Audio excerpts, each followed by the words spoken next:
control. Her gravity is all that I know. She's over me. She's over me. She caught me with her hypnotic dance. She holds me here with only a glance. She's over me. She's over me.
Welcome, everybody, to the Paranormal Portal. I'm your host, Brent Thomas, and I hope you're having a wonderful day.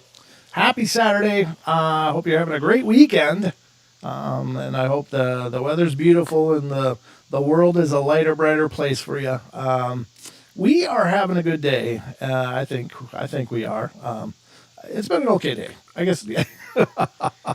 Got some news coming down the pipeline. It's really exciting that we'll be announcing pretty soon, but as soon as we get things scheduled in anyway. But yeah, I got confirmation from a guest that we'd love to have on the show and is going to be on the show. So we're just dialing that in, but I will let you guys know more when we know more about when exactly that's going to happen. But it looks like sometime in October. But I don't know about you, but I can't wait to introduce not only my good friend, not only my brother from another mother, but my amazing co-host, Mr. Don Longbeard. How you doing?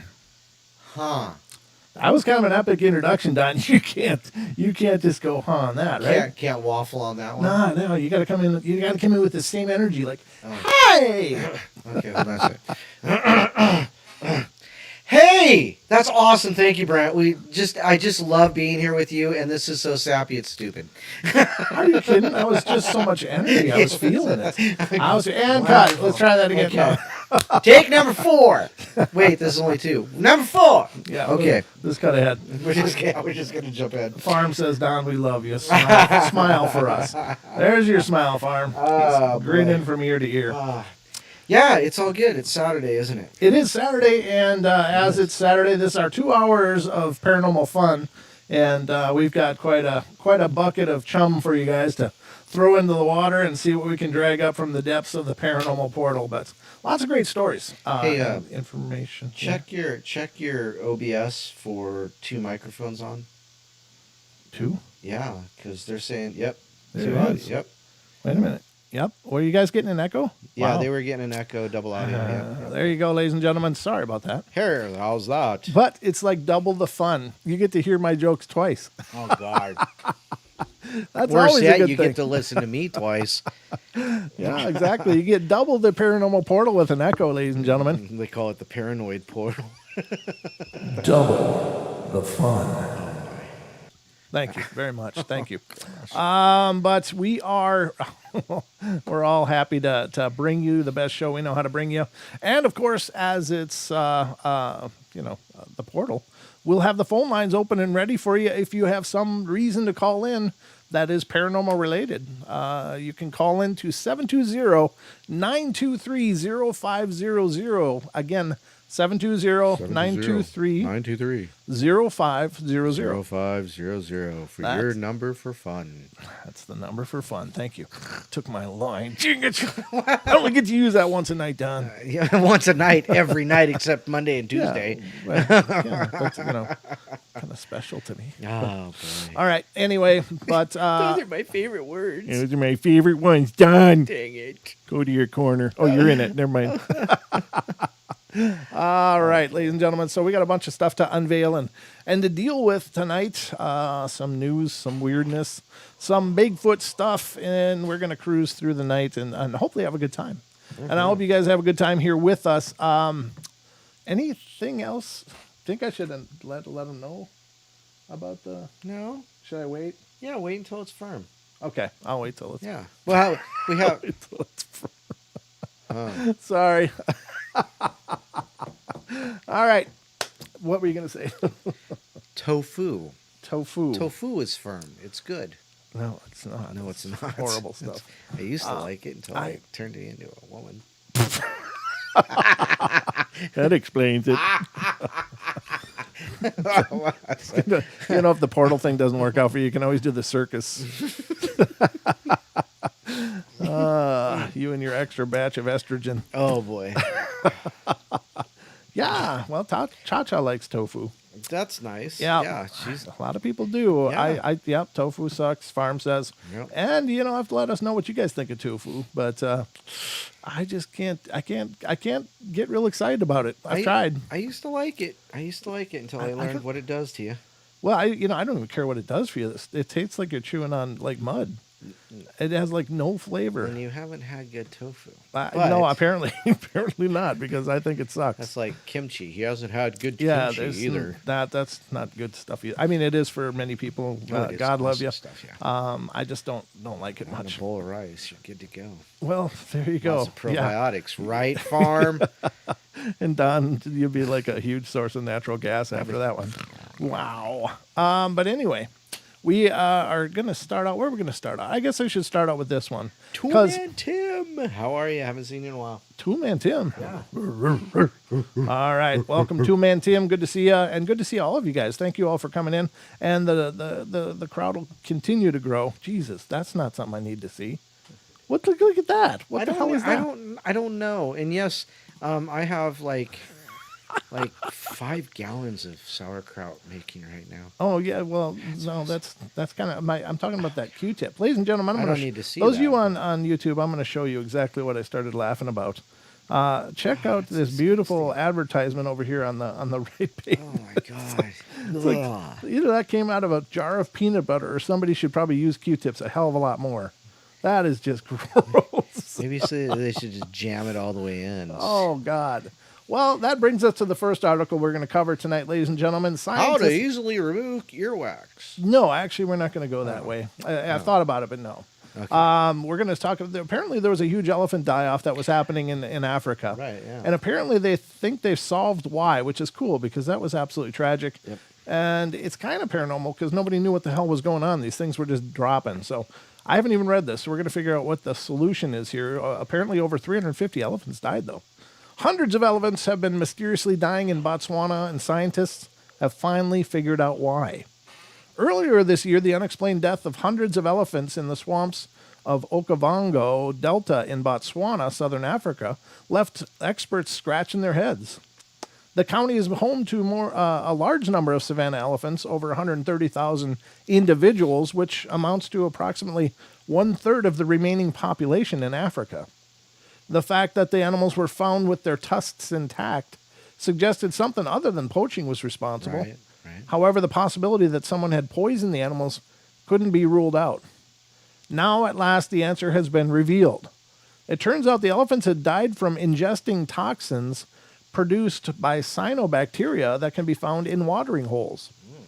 Our latest tests have detected cyanobacteria neurotoxins to be the cause of deaths, said Mamadi Rubin, principal veterinarian officer at the Botswana Department of Wildlife and Natural Parks. However, we have many questions still to be answered, such as why the elephants only and why that area only. We have a number of hypotheses that we are investigating, Government officials have since announced that testing of watering holes across the region will be carried out during the next rainy season in an effort to prevent the same thing happening again next year. Fortunately, so far, it does not seem as though the problem has impacted any other species. Well, that's weird. I wonder why just this sudden propagation of cyanobacteria. That's really creepy. And why only elephants? Yeah, I mean, well, maybe they run the watering hole. I don't know. Maybe they run other animals out. Run them out. Gotcha. Yeah. What do you, it's Hey, we don't serve your kind here. see, we don't do zebras here. Get out of here. What are you, zebra? What are you, some kind of wackadoo? Get out of here. Wackadoo. Yeah, there you go. So I don't know. Very strange, but that's kind of good news. They figured it out, ladies and gentlemen. Looks like our elephants will be okay after all, which is always a good thing. You gotta love elephants, right, Don? Yeah, you gotta love elephants. There was another one here that I found, and I was gonna try to read that. It had to do with Tesla, and it's not that one. We read that one last week. Yeah, it's not that one. There was apparently something about a Tesla secret space program, and I wanted to check that out. But I'll look into it. I'll try to find that one for you before we're all done here. And in the meantime, we have more. But wait, there's more. There is more. So let's see what the more is. Let me close this one because we are done. Oh, here's something that we discussed, ladies and gentlemen. Regarding the search for extraterrestrials, they were talking about how they haven't found any reasonable proof from Vega. During their big audit of the Vega system, they were looking for radio signals and stuff. And as we were talking, and this wasn't my argument, I've heard this before, but it makes sense. How are we sure that maybe aliens didn't develop exactly the same way as we did? So currently, a lot of the ways that we search for extraterrestrials is with these radio telescopes that are searching for radio signals out in the cosmos. And there's naturally occurring signals in the cosmos due to, pulsars and other astronomical activity. But you're looking for more artificial repeating patterns or things like that aren't likely from a natural source. So they did a big survey of the system of Vega and found pretty much nothing. And so they were a little disheartened by that. But, it just occurred to me that... Well, not just to me, but to others, because I didn't create this argument, but I agree with it. How do we know that they developed the same way? Mm-hmm. We created, these radio signals as a means of communication, a way to convey thoughts and ideas over a space. But how do we know they didn't figure out another way? How do we know that whatever methodology they may have utilized wouldn't emit radio waves? So we're looking for our technology out in these other systems, and that may be a little short-sighted in my opinion. But it's possible that they did, or due to the mechanizations of their equipment, may produce radio signals as well, which may give us an indication.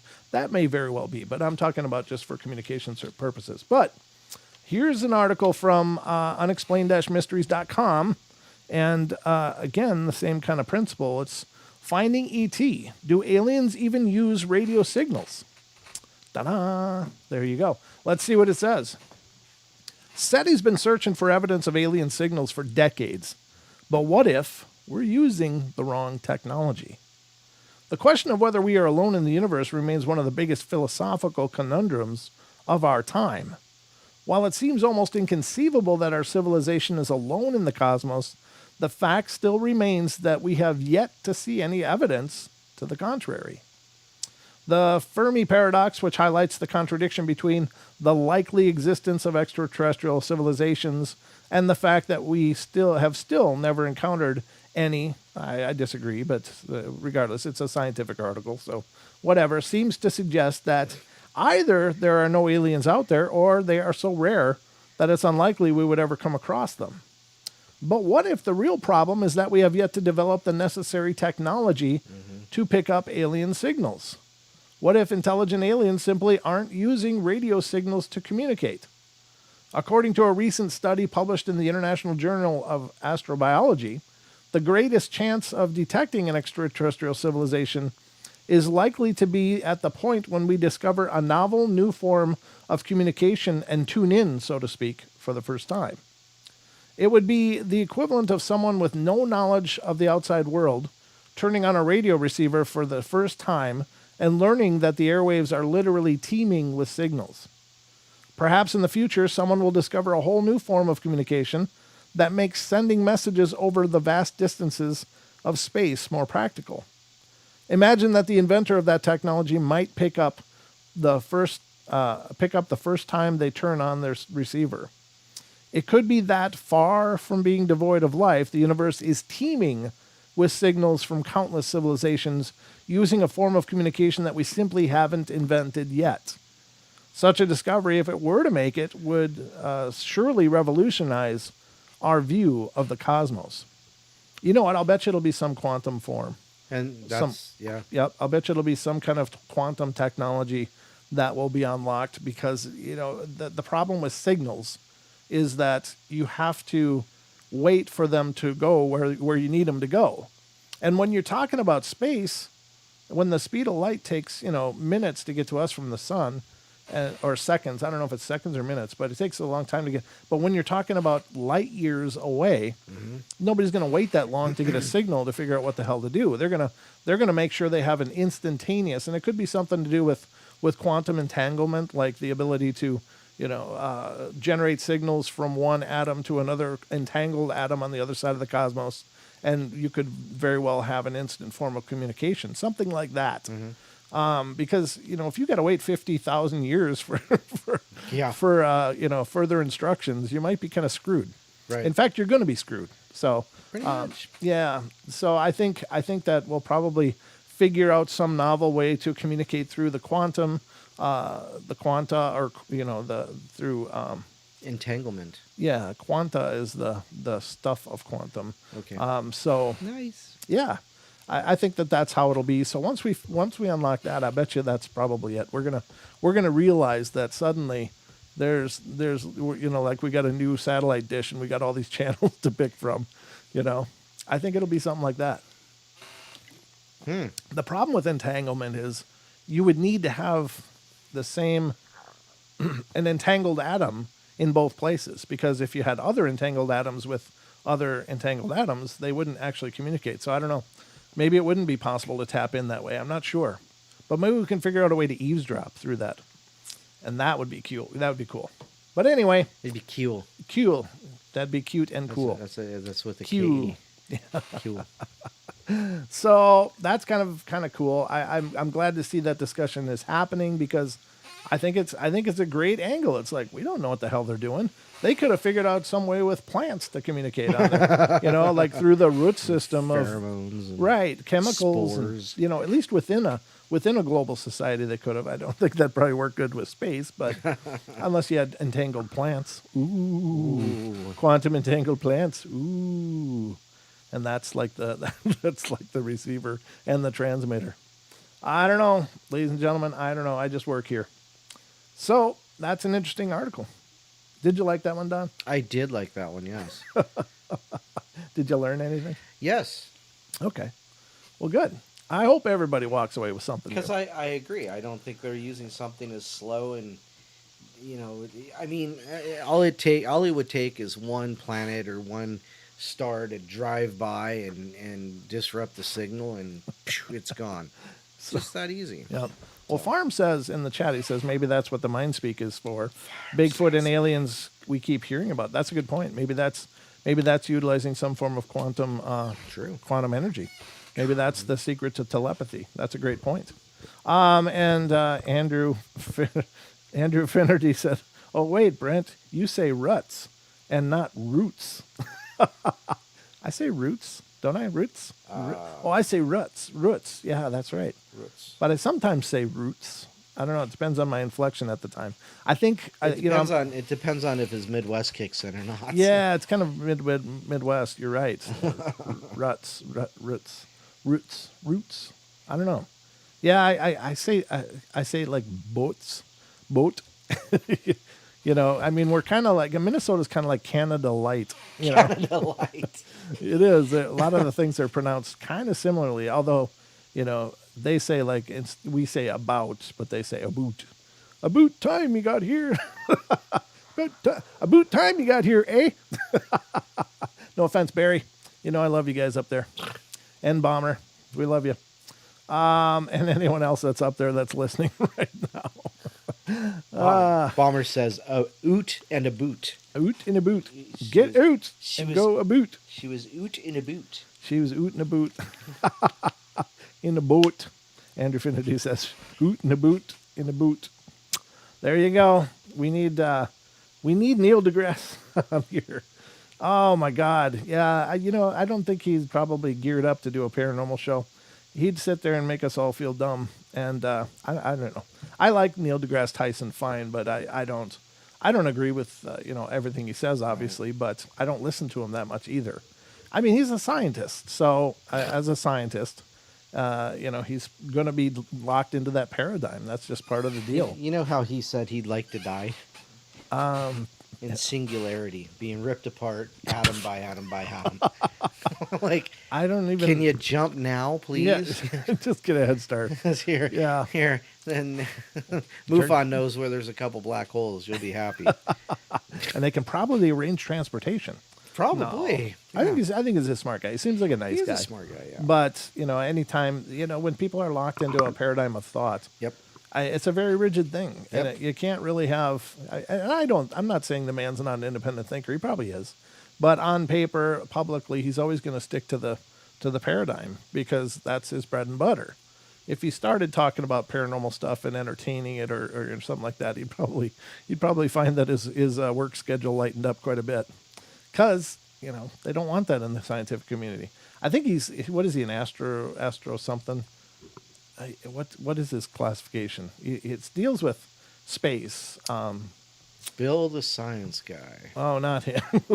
Yeah. That's his classification to me. Bill the Science Guy. What is it, Bill Nye the Science Guy? Mm-hmm. Yeah, that guy's a knucklehead. But, yeah, anyway, whole deal, ladies and gentlemen. Titan says he's an astrophysicist. Astrophysicist, that's the word I was looking for. Well, I'm not going to ask you to repeat that. I said astrophysicist. Oh, did you? Yeah. Oh, it sounded real different in my earphones. All right. So, anyway, moving along. Now here's kind of an example of how putting your beliefs out there can really be professional suicide, and this is one I thought was funny. Senator sparks criticism with ET religion tweet. Yep, you heard it right. Texas State Representative Jonathan Strickland angered many by suggesting that aliens would need to be Christian. Oh, my goodness. Yeah, there you go. They got to be just like us. Only us. Commenting on yesterday's New York Times story about the Pentagon possessing materials from off-world vehicles, Strickland headed to Twitter and wrote, "If aliens are real, salvation through Jesus Christ is the only way they enter heaven." Wow. His tweet, no, I know that's many people's belief, but to put that out there, like, they got to become Christian or they're not welcome.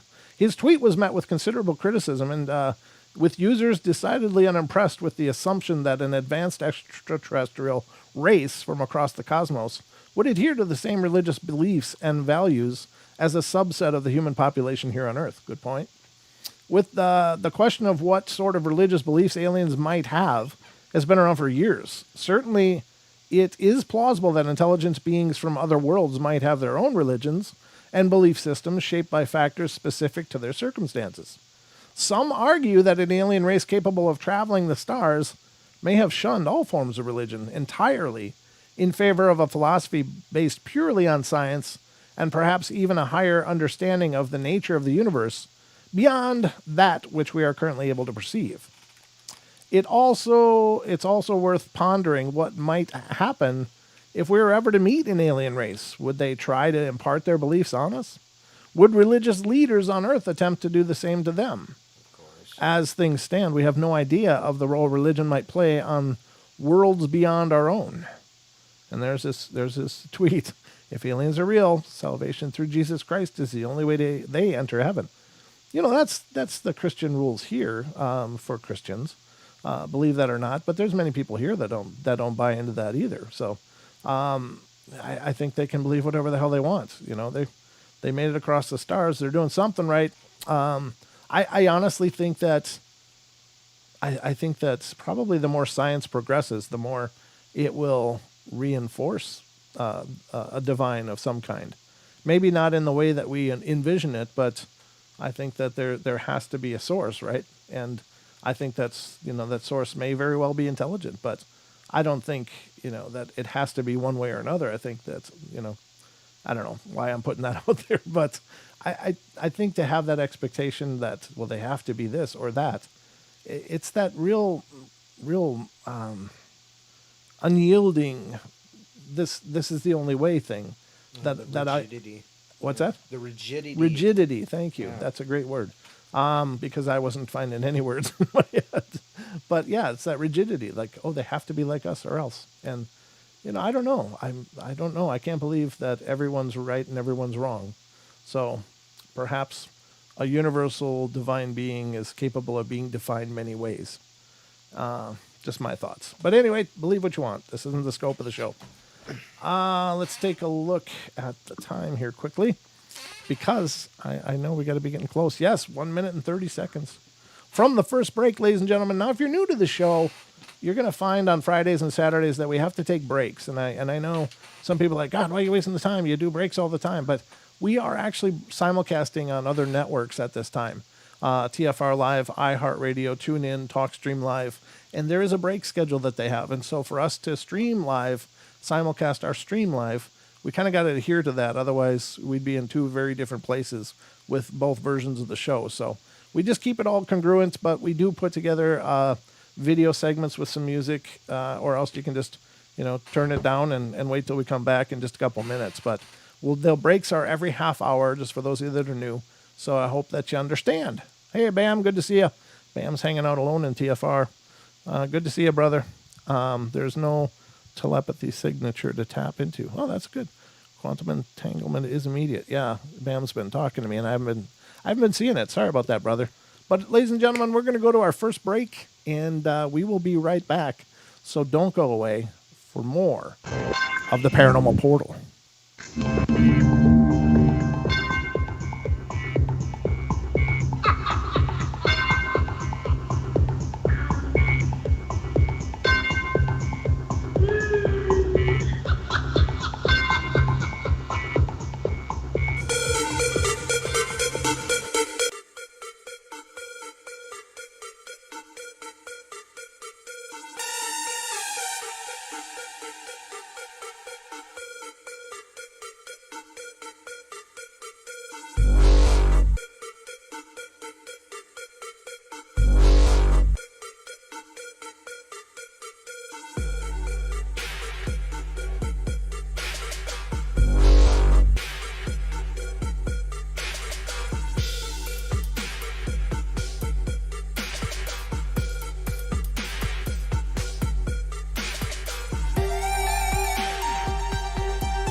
friends, family, and ne'er-do-wells.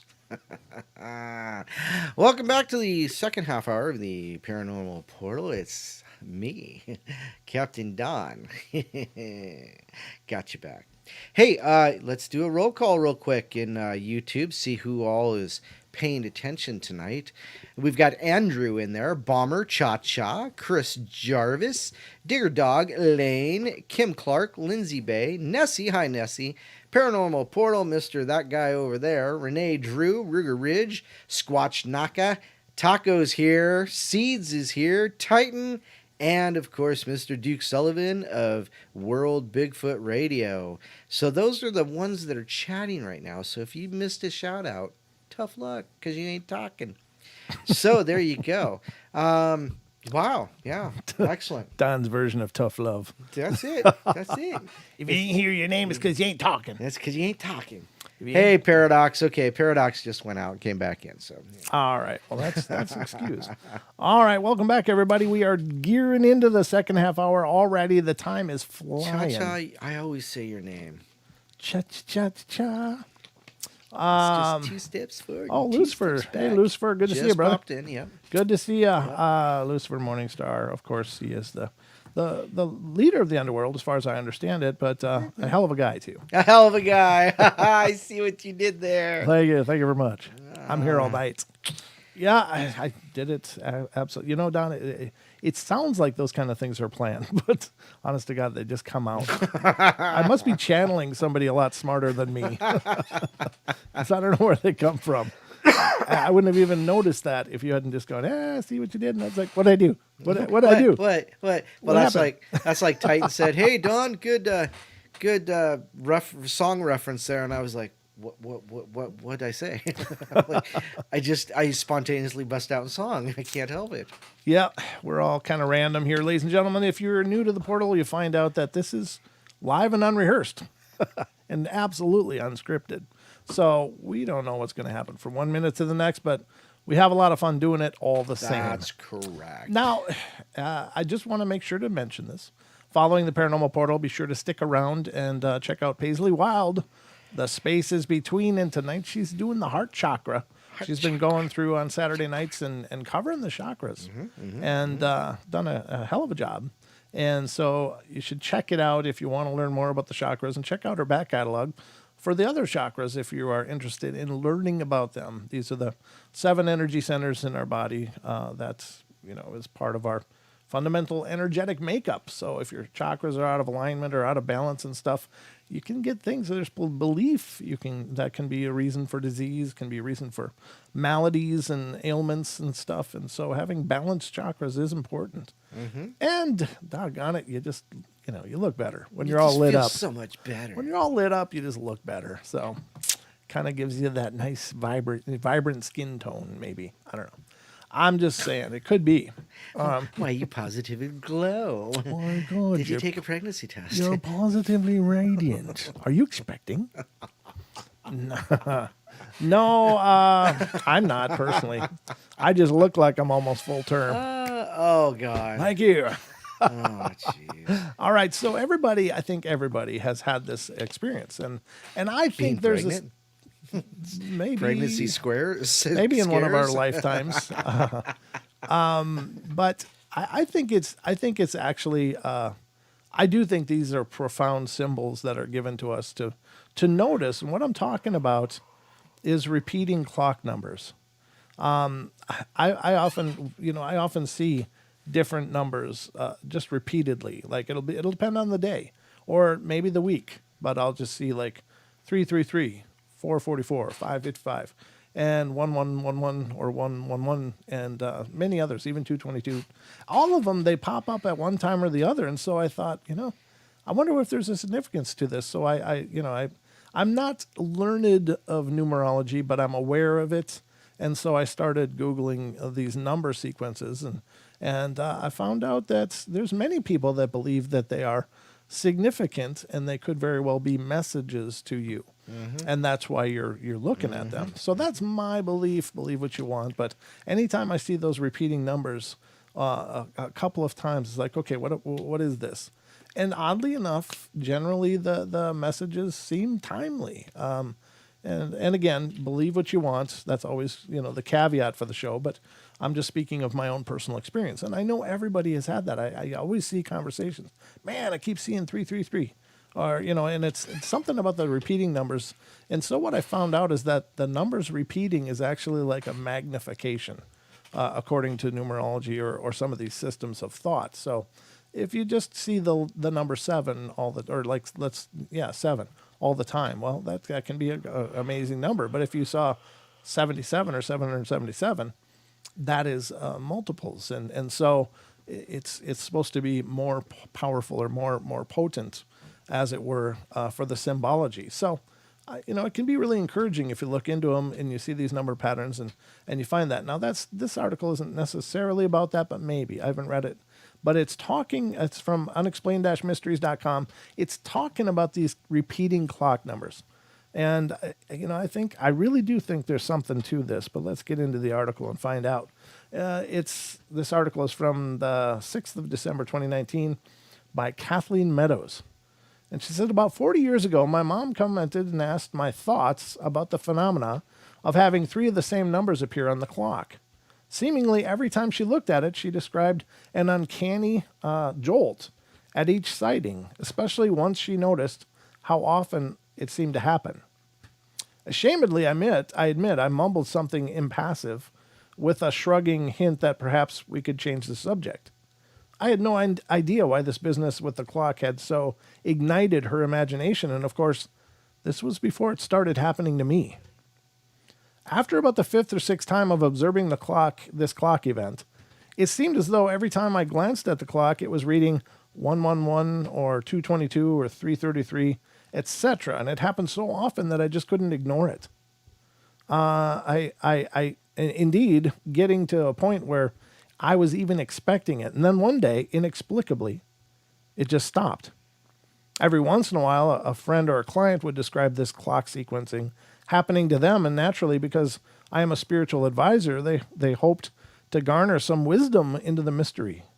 Annoyingly, there was little I could offer other than a few of my personal and rather inane ponderings. Now it's happening to me again. As soon as I started noticing it a few weeks ago, I wondered how many times it's happened to me since my mom first described it. I deeply regret not having paid closer attention to what was going on in my mother's life at the time. I know she had become more actively involved in spiritualism and was meeting weekly with a spiritual group about which she was enamored. Other than this, I can't recall anything notably out of the ordinary in her life, nor do I remember what was taking place in my life when it's happened to me in the past. On the right path, likely any phenomena. There are several theories to explain this experience, but none of them feel like a fit for me. Doreen Virtue describes this clock phenomena as messages from angels. The angels, according to Dr. Virtue, are telling us that we're on the right path for our soul to manifest its special spiritual purpose. Although I cozy up to this comforting and positive interpretation, it fails to strike an accurate chord. Like a dream interpreted correctly, I feel a click that a true explanation has been revealed. For example, what if observing these numbers in sync often is more of a warning than an affirmation? I still have more questions than answers. What ifs, maybes, ponderings abound. When I notice these numbers on my clock, I'm abruptly at attention. I am noticing the time, not simply glancing at it. What is gripping my attention most acutely is the numbers themselves. I considered the meaning of numbers individually and what their sum might mean. Then when it happens to you, you'll find yourself unable to ignore it. It will set you off on a path of contemplation, concern, and possibly even alarm. Like seeing an apparition, a UFO, or a rare beast, your mind scrambles to make sense of it. You know you're receiving a message, but what the heck is it? And perhaps that's the whole point. At least once a day, I glance at the clock to find myself staring at all the same numbers lined up like ducks in a row. 3 1s, 3 2s, 3 3s, etc. My 65th birthday is the 21st of this month. It's a number that has some weight to it, although we like to say that we have no attachment to the number we've achieved. The truth is that when we hit one of those, i.e. 40, 50, 65, and I dare you, contemplate 80, numbers, it does carry a zing. What's exciting is that I finally have the benefit of a clue to this clock oddity meaning. The last time I wrote about this digital clock phenomena was just before my 60th birthday. Obviously, this was a time I noticed this phenomena enough to want to write about it, and it presages chance. Maybe it is simply a way to get us to pay attention to time in a way we are failing to do, like staring through a fog. And I remember what forms will emerge and whether they will be a friend or foe. I promise myself that this time I will pay close attention and record what happens now. The overarching feeling of turning 65 is amazement. Grateful for the depth of love I swim in every day of my life. My work has deep meaning, my relationships are rich and rewarding, and my health is vibrant. What more can a girl of 65 ask for? I don't think she really said anything, though, did she? Not really. Wow, that whole thing, and she didn't say much of anything.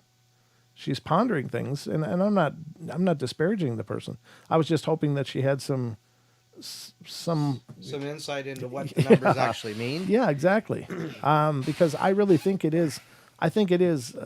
This is just my own belief, but I think it is significant, and I think it's the message thing does resonate with me. Right. Well, and this was talking about clock numbers, but I see numbers all the time like that. Like I'll be at work and I'll look at the bottom line on the budget numbers and I'll go, oh, that's 444. Oh, okay, cool. Sure. Or even 555 or 123. Mm-hmm. Ascending numbers are just as good as repeating numbers. Right. Descending numbers, not necessarily. However, it just depends on what's going on. Mm-hmm. And I think something you need to do when you see numbers like that, whether it be on a clock or in a spreadsheet or something like that, you see those repeating numbers and ascending numbers and things. Right. Remember, take a mental photo of what you're doing at the time, and remember what you're doing, right. Because maybe it's something that you need to be doing, or maybe it's something that you're doing that you can repeat that will bring you to fruition to whatever it is you're doing. Yeah, that could very well be. I mean, that's a good point. And if stuff is going south for you, find out, if you've got descending numbers going on when this stuff happens, and try not to, try to avoid that kind of situation. Yeah. So it works both ways, actually. Right. So what I always do is I just when those number sequences come, I just go to Google and type them in and just to get an idea of what it could be. Right. And I'll admit I have used the angel numbers as a whole box full. Oh, a lot of wrenches in here. Absolutely. But I think that there's something to that, and I think that we're given messages all the time that come to us in ways that are we're maybe more open to. They're not frightening. Right. It's one thing to have an apparition appear before you and just go, no. That's whatever you're doing, stop. And that would freak you out and you might miss the whole beauty of it. But, something as simple as a number sequence, it's non-threatening. It's, something profound, especially as the author suggested, when you keep seeing the same numbers. I mean, what are the chances? I think we have an internal clock. Don't get me wrong. Oh, yeah. And, but to the minute, that every time you look at a clock one day, it'll be like 2:22, or at least a couple times a day, as it were. Right. But, when that comes up, I think that's very powerful. So take it or leave it. Again, everybody's beliefs are their own, and you got to come to your own conclusions. But I think we are given messages. I think that there are maybe guides, clues, as Deb talks about. Yeah. Speaking of Deb, she's going to be on next Friday, ladies and gentlemen. Call-in show for free psychic readings next Friday night here on the portal. But could be a guide, could be an angel, could be just a loved one, or it could be just someone taking an interest in you. I don't know.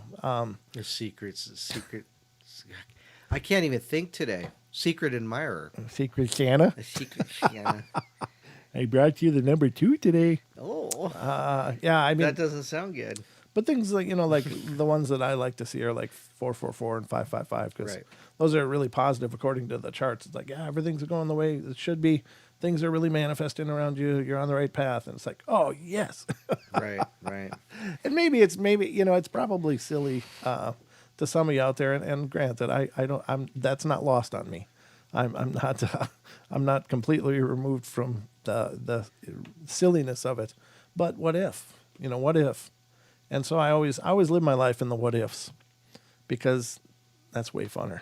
Okay. It's way funner than the what is. Way funner. Way funner than the what is, in my opinion. All right, we got a story of a visitation coming up, and then we're going to move on. We're going to move into some Bigfoot stuff in a bit here. Let me look at the clock and see how much time did I have. So 10 minutes. Mary Bond's here, and she's down in South Africa where Yes. they had that 6.2. Yes. So she's here, so that must mean she's all right. Well, we're glad you're okay. So, That's yeah, a hell of a definitely. shake. Jeez. Yep. She said that they felt it in New Zealand. Nessie, did you feel that 6.2? I don't know. That's incredible. That's not a small quake. That's No, like it's not. What was the one that hit San Francisco? Like a 7 point. No, that was quite a bit more. What the one that from like when the Like, World Series was so going on or whatever? It was like 89. When was it? It was a long time. Yeah, ago, it was a but long time ago, but I don't know. But I it don't- was more like, I don't know. Maybe Cha like Cha can tell us. I'm 9 sure, but range or something. Yeah, closer to there. Yeah. higher up. I mean, our biggest one here was like a 5.3. So Wow. Well, I'm here to tell you, I've never experienced an earthquake before in my life until I moved to the north of Idaho, of all places. It's like, what the hell? we don't have them. We do now. Yeah, we we do. do I've now, yeah. experienced 3 of them since I've been here. Most of them, like the one of them, which was right out in the lake out here. Right. It felt like somebody grabbed my chair and was shaking it like this. And I'm like, what the hell's going on? It's funny. I actually missed that one because I was at work at night, right? And so Yeah. I didn't feel it at all. But the 3.6 that I think it was a 3.6 in Yellowstone, just beginning of this year, Uh-huh. I felt that, and we're 400, 500. We're a little ways away from Yellowstone, so What I was- felt that one. What was the one a few months ago down in the south of Idaho? Wasn't that That was 6 point something? Was that a 6? I don't know. We can look it up, but we felt that here. Yeah, because I felt myself, Kind of that doing weird, like this. Yeah, you're kind of in that weird place, and it's like it was so bizarre because the earthquake that happened just near here, like 2 miles away, was very small. It was a 2 point something or a 3 point something, so it was pretty small. But the motion was very quick. It was like literally like somebody grabbed my chair and was going like this, Right, it was shaking it. But March 31st, 2020 was a 6.5 near Boise. yeah, 6 In the point five. Chehalis Desert National Forest. That's right. Yep. So that one felt like this, like it was a much bigger rocking for me personally. I was on my feet when I felt it, but it felt like it was just going like this, rather than jolting around. Right. I don't know, man. That's crazy. I've never felt that before in my life, and I didn't think I was going to moving here, but apparently, I mean, did you ever have that growing up? Cha-Cha, you did not sleep through that. I don't know what you slept through. I'm just going to leave that. Did I have what when I was growing up? Did you ever experience earthquakes when you were growing up? No, the first earthquake. Well, there was an earthquake in like 96 in Seattle. Okay. I was walking down the street in Everett, which is 45 minutes north, Uh-huh. and didn't notice a damn thing. Oh, okay. Okay. So yeah, What kind of condition were you in? I was just fine. Okay. I was all I just want to put that out there just in case. No, I'm just kidding. so, but yeah, I didn't notice anything about it. And so the first one I ever noticed was right up here. Yeah, me too. Yeah, so It's a crazy thing. If you've not experienced earthquakes, it's a really bizarre feeling. Cha-Cha says, I don't stop, drop, and cover. I'm more of a sleep, and go back to sleep. I wish I could be. She's got to recharge those batteries.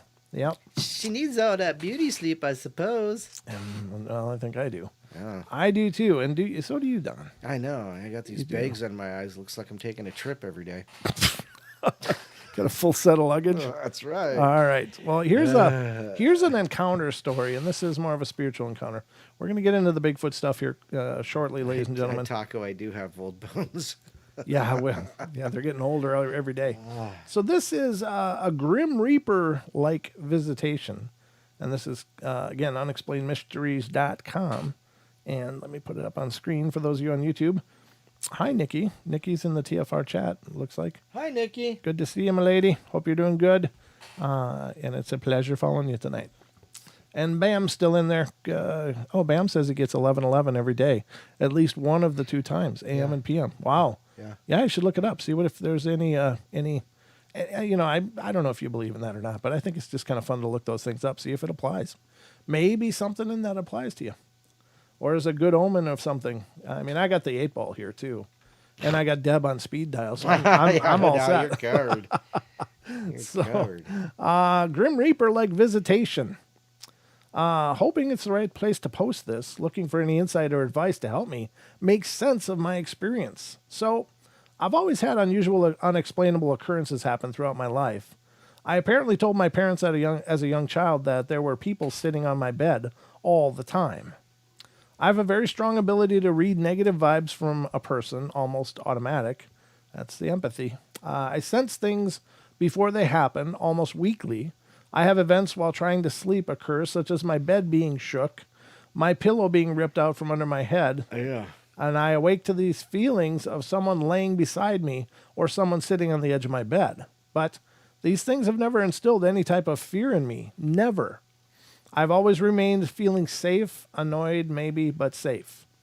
Anyway, about a month ago I was asleep and suddenly woke up to see a dark, cloaked, hooded figure standing at the foot of my bed. His face and hands were prominent and skeletal.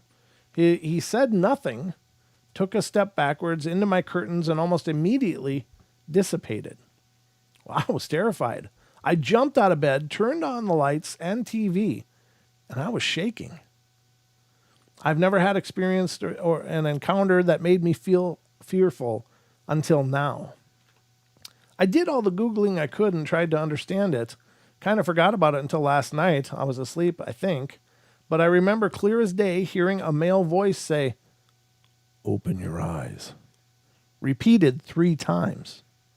And I then opened my eyes and this Grim Reaper-looking figure was right there. Probably an arm's length away at this time. He again backed up and started to disappear, but it took much longer. This time than the last for him to go away. I'm not sure why, but I automatically looked at the clock, which read 4:22 a.m. I was wide awake, left my room, and have been awake since. Again, I feel fear from this figure, something I've never experienced from an encounter. Is this normal to have a visitation twice in a month from this type of being? I'm really hoping someone can offer some insight. I feel an irritable, almost frantic emotion today, very easy, and I can't explain it. Yeah, I think that would be horrible. That would be horrible because you're looking at a Grim Reaper, and it's maybe not a Grim Reaper, but that's what it looks like. So Right. I'd be saying, "Am I dead? Did it? Am I done?" I mean, if you saw that wouldn't that be your first impression? Like, oh, I died. Yeah. I mean, like, or look at it like a banshee. Supposedly when you hear the banshee or that kind of thing, it's a harbinger of death, and Yes. your death will shortly follow. So, Yep. so Well, or somebody's death. But banshees usually follow family lines. Out of Ireland is the belief that they're attached to the family lines, Irish family lines. But I don't know if I saw. point is still the same, Brent. It is.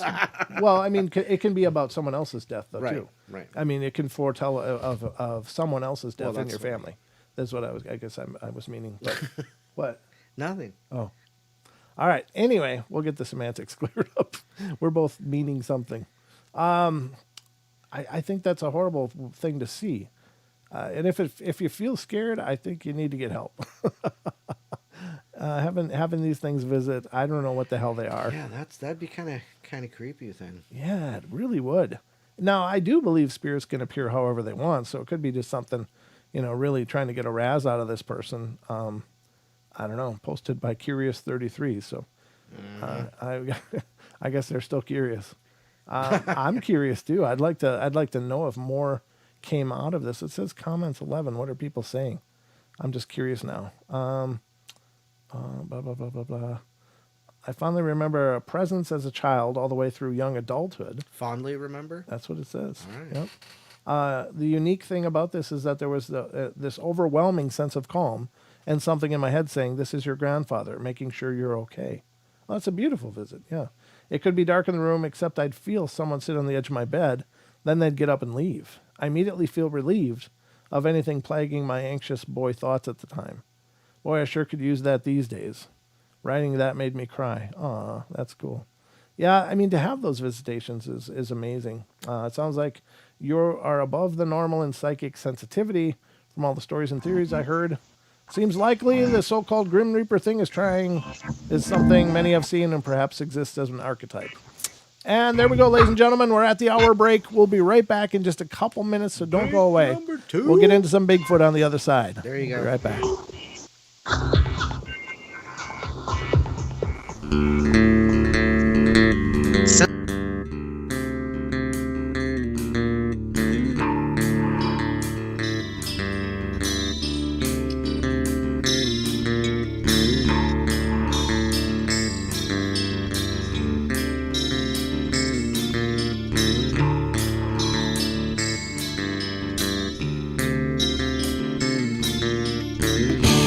Everybody likes to play their games. Everybody loves to place their bets.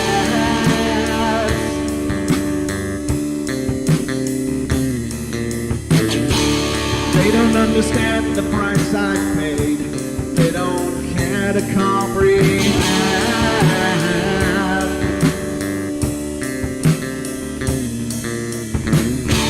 Trace their lines upon my body, dripping scars across my heart.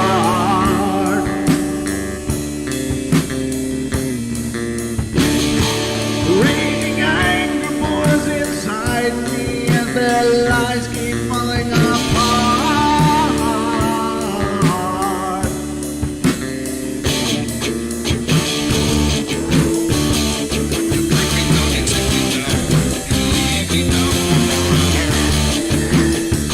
But I'm not joking yet. I'm not joking yet. I'm not joking yet.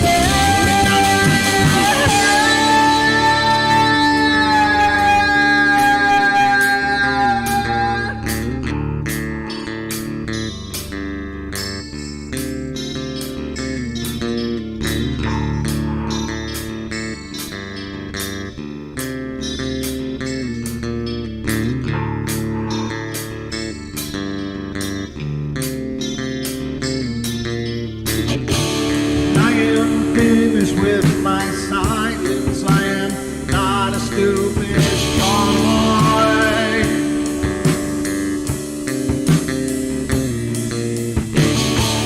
No more breaking me with kindness. Just you dance upon my joy.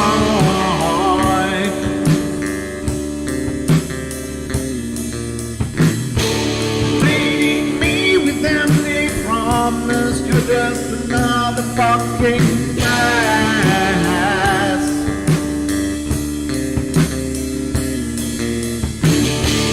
Taking off the slice of my sanity. Just make sure that you're well fed.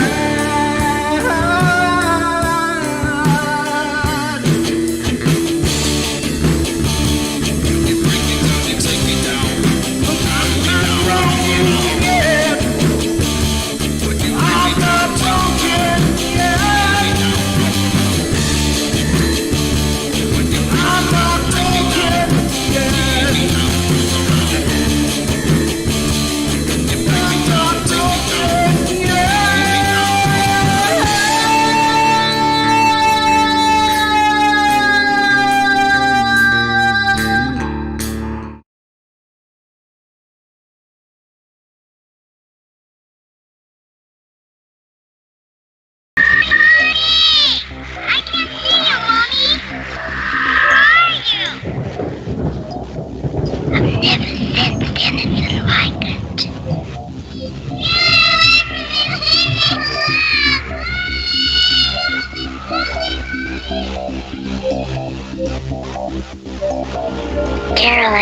not like those she's with.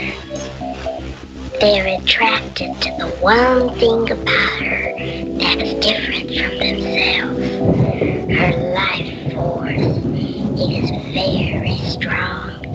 It gives off its own illumination. It is a light that implies life and memory of love and home and earthly pleasures. Something they desperately desire, but can't have anymore. Right now, she's the closest thing to that. Poltergeists are usually associated with an individual. Hauntings seem to be connected with an area. A house, usually. Poltergeist disturbances are of fairly short duration, perhaps a couple of months. Hauntings can go on for years.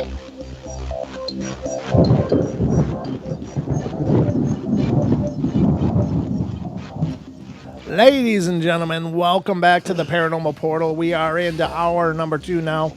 If you're new to the show, you got to understand we have to take the breaks. We are doing a network show as well on TFR Live, iHeartRadio, TalkStream, and TuneIn. And so the networks take a half-hour breaks. And so to keep with that schedule and keep everything consistent, we have to take breaks here as well. Continuity is important. Continuity. That's what's going on. So oftentimes like, why you got all those breaks in there? You guys just, you're only doing half hours and not like it's a long time.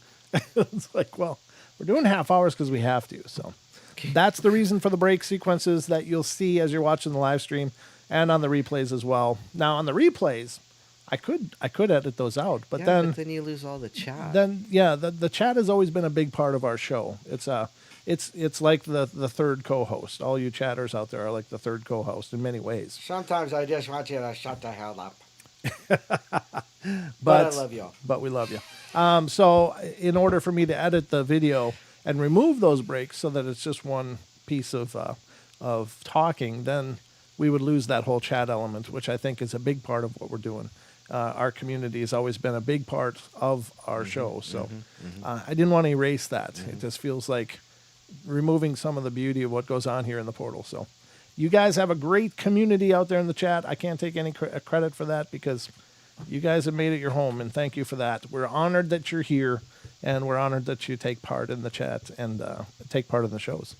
The phone lines are open, 720-923-0500. If anyone has something paranormal they want to share, we'll keep our eyes peeled for that phone line if somebody calls in.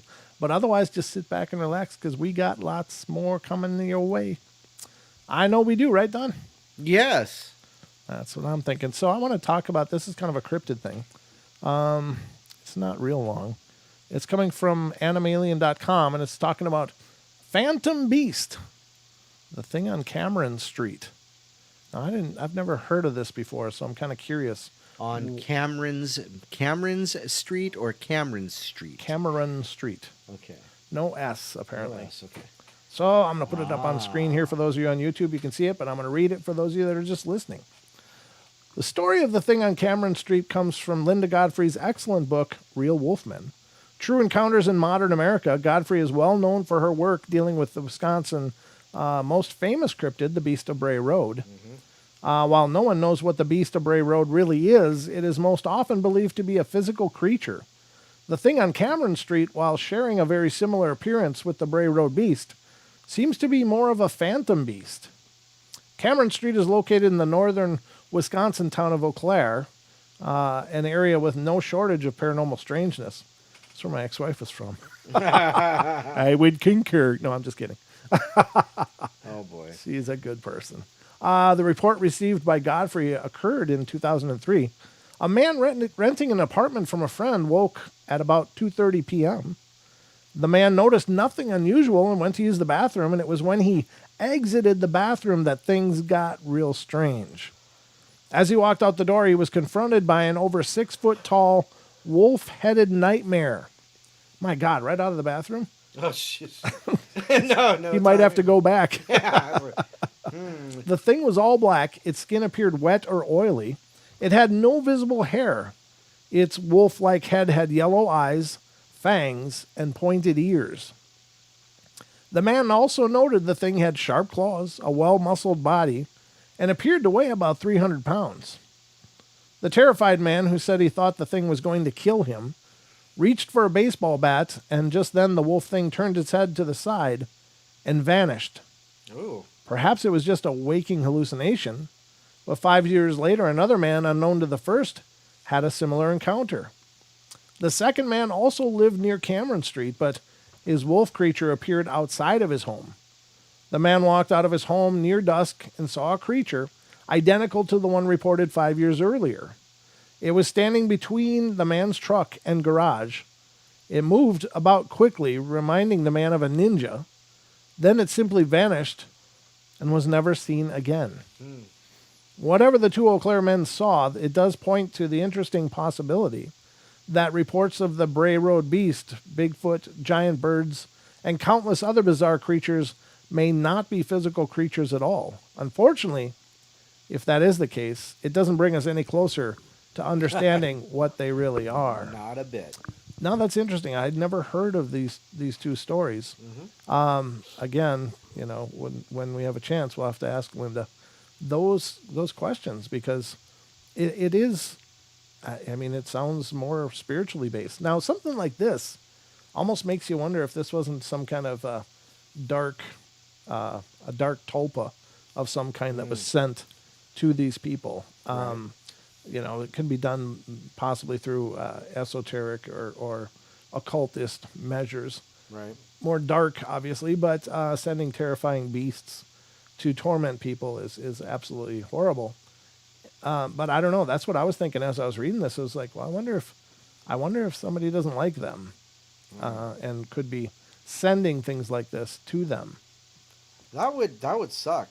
That would suck, because you know, you gotta take that kind of stuff really seriously, because you know there's some belief out there that some people have that ghosts can't hurt you. Right. Ghosts can't hurt you. Well, ghosts can hurt you. Many people have been throttled by ghosts, slammed by ghosts. They've been choked. They've been pressed down into their own beds, unable to move by something spiritual. And while maybe some of them don't end up in actual pain, it's a tragic, horrible feeling to not be able to move your own body. So they can hurt you. Also, there are some of the people that do claim to have been choked by ghosts have actually handprints on their throat. If that is indeed legitimate, which obviously that could be faked for attention or whatever, but if that's, wow, I gotta spray that chair, holy man. That's what they were talking about. Was it? Okay. It would be easy to hoax, but if it isn't hoaxed, Right. then that definitely demonstrates that yes, spirits can hurt you. Right. They can throw things at you Yeah, too. just think of poltergeists. Yeah. You know, think specifically of poltergeists. You know, people have reported being scratched by them. Oh, sure. Having, things moved, thrown, your cupboard doors, that mad ghost, where'd they put the damn spoons, Like going through all the cupboards looking for spoons. Yep. So. Exactly. That's very interesting. But, I would say I believe I've been scratched before. I've but I can't be sure, so I've never gone on the record and said, yes, I've been scratched. You've been held down before, though. Yes, yeah, with the sleep paralysis / Right. pinned down feeling. Yeah, I've been through that a bunch of times, and that's horrid. It actually feels what I imagine like being a quadriplegic would feel like. And just only being able to move your head. You can't do anything, and you just stay there. And I just can't imagine, those poor people that live that way. That's their existence. But yeah, it's a horrible, horrible feeling to be helpless in your own body, like you just don't have any control at all. Right. So, and I didn't feel any hands. It was just like I couldn't do anything. Every part of my body was being isolated, and it was horrible. But after working with it really hard, because I had no other choice, I figured how to break out of it. And since I did, I really haven't experienced it again. So that must have been the key in some ways. But very strange. There we go. We've got 58 people here. Let's go. Yeah, and some of them are saying we need to get like footy pajamas with like the flap in the back that says Paranormal Portal on them. I suppose. Oh, there you go, Don. I don't know if I can do that. Yeah, well, we are kind of limited in what we can offer by what we can have created through Teespring, which is the site that we use to handle all the portal gear. But we are going to come up with some new designs real shortly here. I've been working on a few. Oh, you have? I have been. Awesome. Yes. And so we will let you know when those come live. 10:11, Titan says. 10:11. Oh, it's the time. Cha-cha time. So for Titan, it's 10:11, but for East Coast people, it should be 11:11. Yeah, but for cha-cha, it's 8:11. Oh, okay. Gotcha. Anyway, let's move on. Let's move along. That was a good article. I've never heard of that before. Here's a Bigfoot encounter, apparently from the Okefenokee. Oh. Okefenokee. Speaking of Fen, Yeah, Squatch Knockers 11:11 right now. That's oh, right. there you go. There you go, Squatch. See? Speaking of Fen, I wanted to mention that it's really, really poetic. Those of you that are aware or were aware of the author Forrest Fenn, who is a art collector, and he put out this treasure. Oh, right. Into the forests and somewhere in the Rocky Range, anywhere from Arizona to Montana. It was in that range. He gave a set of clues in the form of a poem, and people have been going crazy trying to find this for a long, long time. Well, his chest was finally found earlier this year, and it was validated and verified. Forrest Fenn did meet the man and verified that yes, those were the things he had hidden, and really cool. But he survived cancer. It was kind of the idea was he was diagnosed with cancer, and he's like, you know what? I want to put out a great mystery so that people will remember me. But then he defeated it. He defeated it and lived for many, many years longer but he lived long enough to see his treasure found, which I think is cool. But he just passed away. Oh. Earlier this month, Forrest Fenn passed away. Gotcha. And I just think, well, how poetic and beautiful is that he put out this challenge and it inspired thousands of people to go out looking for this treasure worth millions, or at least $1 million. It was like gold, there was gems, there was jewelry, there was some antique stuff that he had put in there. All of it very valuable, but he actually just passed away. And how awesome is it that he lived long enough to see that found? Yeah, no doubt. I just think that's so cool. But yeah, unfortunately, Forrest Fenn did pass away, and that's a tragedy. But he did something amazing, in that he created something just so cool that inspired so many people to get out there and go on a treasure hunt of their own. But it was found, and apparently now the guy who found it has finally started to come forward by some tweets or something like that. So perhaps we'll get to know who this guy is and hear his story about how he found it and all of that, and where he found it. I think it'd be interesting. I don't know if it's ever been disclosed exactly where that treasure was found, but very cool. William Bennett says, he hides things and it's a treasure. I hide things and it's illegal dumping. Oh, there you go. Especially when you try to hide bodies. People get really pissed. Yeah, I don't know why. I don't know It's just the body. That's right. It's biodegradable. And it is. The piggies just don't like the teeth. The very definition. So this is a story coming out of the Okefenokee. The Okefenokee Swamp, which straddles the states of Georgia and Florida, is one of the largest in the world, and it's home to deadly quicksand, poisonous snakes, panthers, and gators. And rodents of unusual sizes. Yeah. While some of the swamp has been opened up today with modern roads and guided tours, it was far different back in 1829 when a group of men had a fatal encounter with what can only be described as a giant Bigfoot. Two men that lived in the outer area of Okefenokee decided to explore deep into the swamp. After a couple of weeks, the men were shocked by what they saw: a footprint some 18 inches long and 9 inches wide. Well, the men quickly headed for home, fearing the beast that was responsible for the gigantic prints. The two men told their strange story to others living in the swamp, and soon a group of 7 men decided to go back into the swamp to hunt down the huge creature.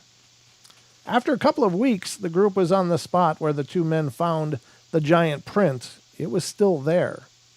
It was late in the day. The men settled in, planning to continue the hunt the following day. Then, in seconds, the giant beast was in their camp, exploding out of the dense vegetation, a creature some 13 feet tall. Wow. And covered with hair.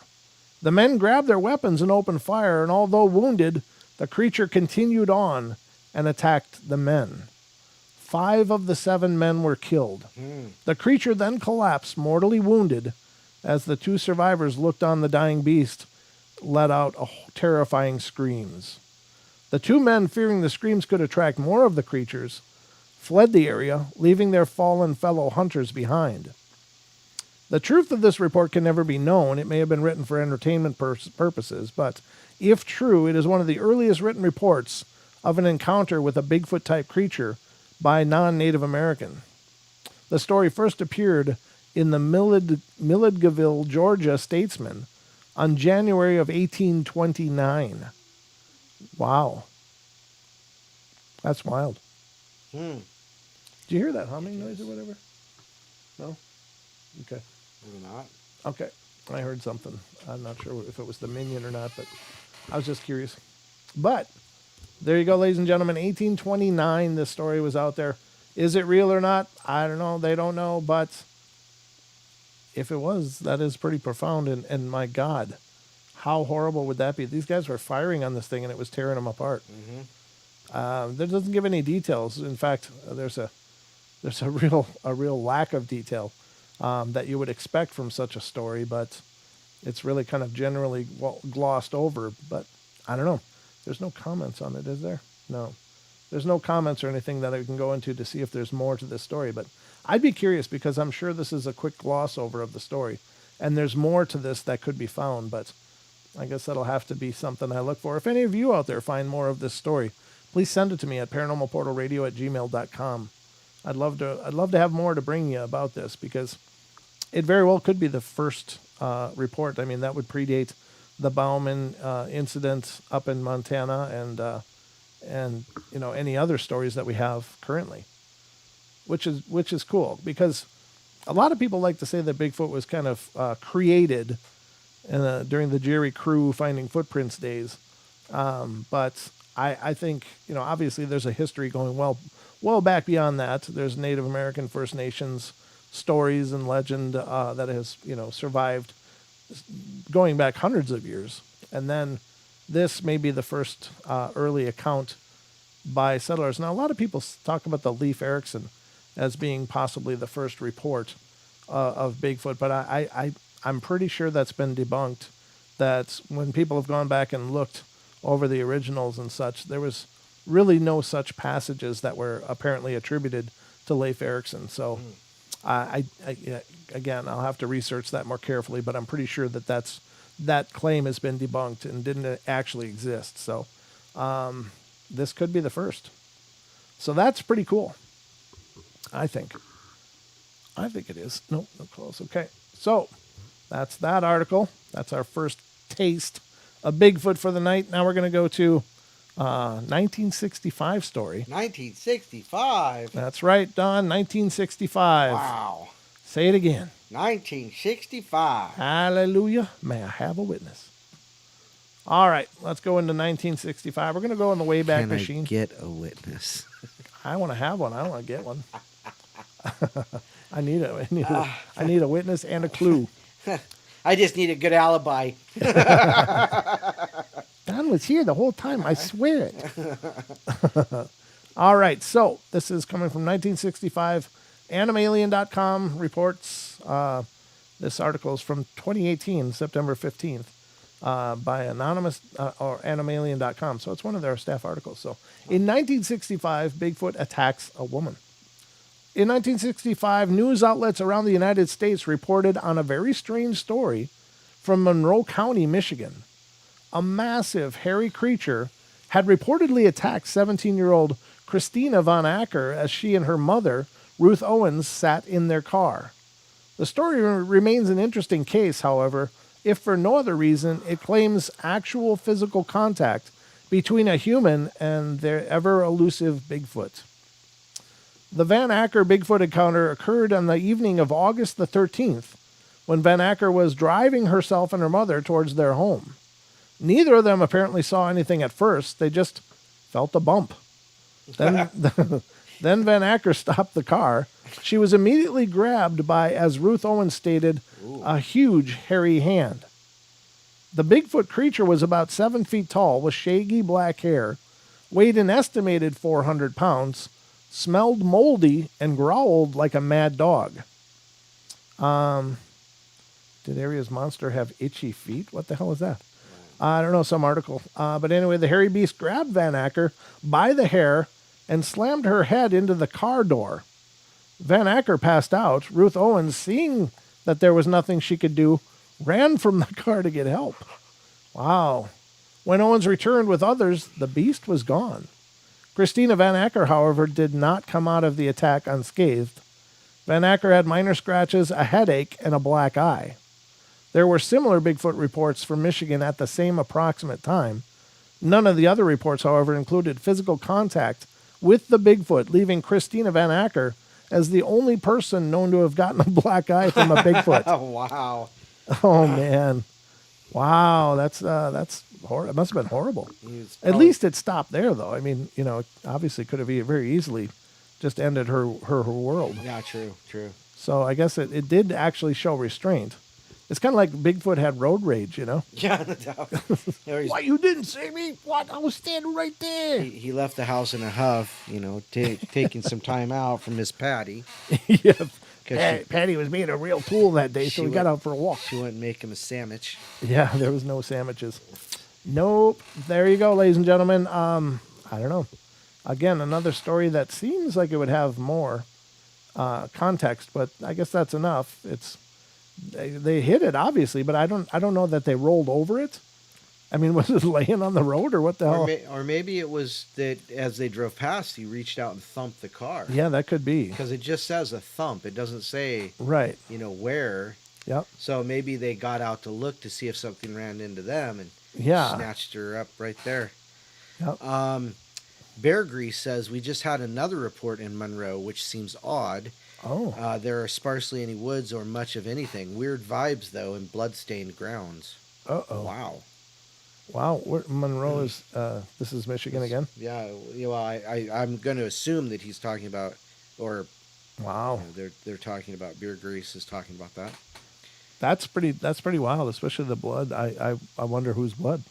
Is it where they killed something or I don't know. I guess, is there prints coming out of there too? Are people finding prints and stuff? I'd be curious. There are a few in Monroe, right Bear, I live in Michigan.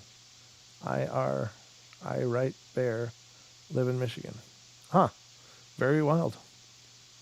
I don't know. I know obviously Michigan has their fair share. I think is Monroe in the Upper Peninsula or is it lower? That's the curious thing. Let me know what they say. Because the UP, of course, has lots of reports of Bigfoot up there.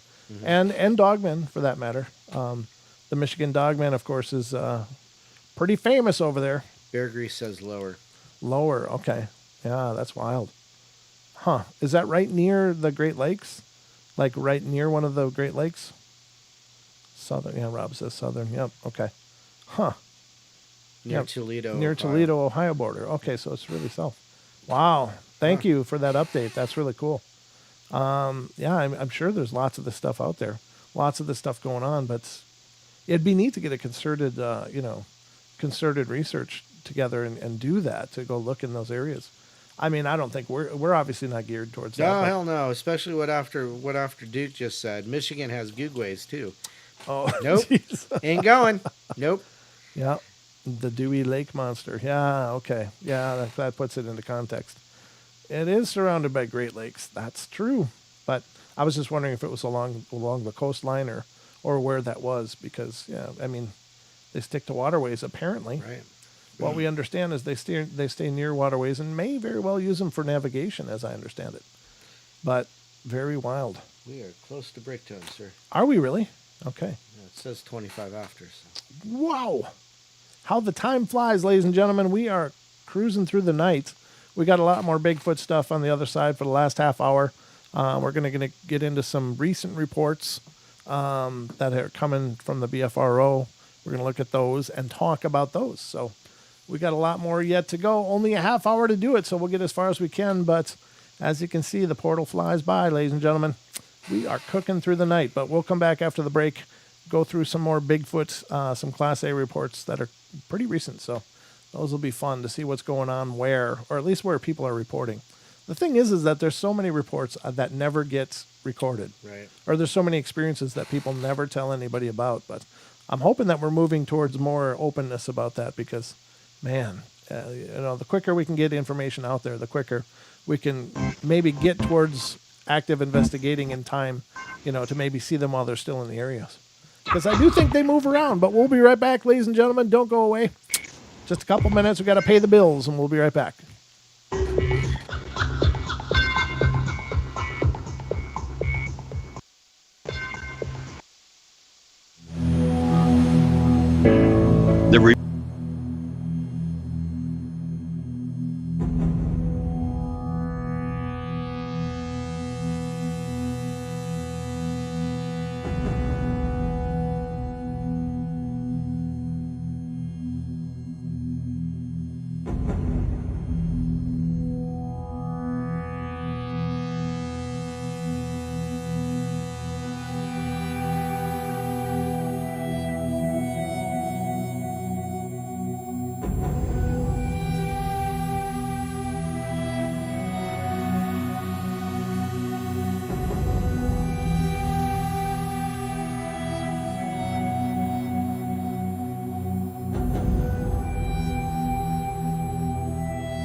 Ladies and gentlemen, welcome back. We are in the last half hour of our show. It's been kind of flying by, but we are here to bring you as much paranormal fun as we can squeeze into 2 full hours.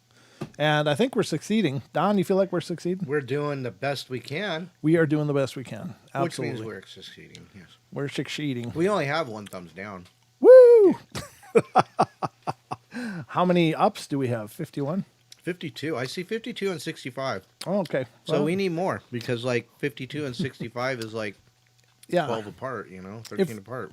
If you're new to the show, please get subscribed and hit the notification bell, and you'll be tagged every time we go live. Theoretically, it doesn't always work that way, but that's the theoretical. That's the way it's supposed to work. That's the way it's supposed to work, and sometimes it does. So, if you're enjoying the show, please get subscribed and become part of our family, because we love more family. It's really cool around Christmas. Group hug. Group hug, bring it in. But what? Huh?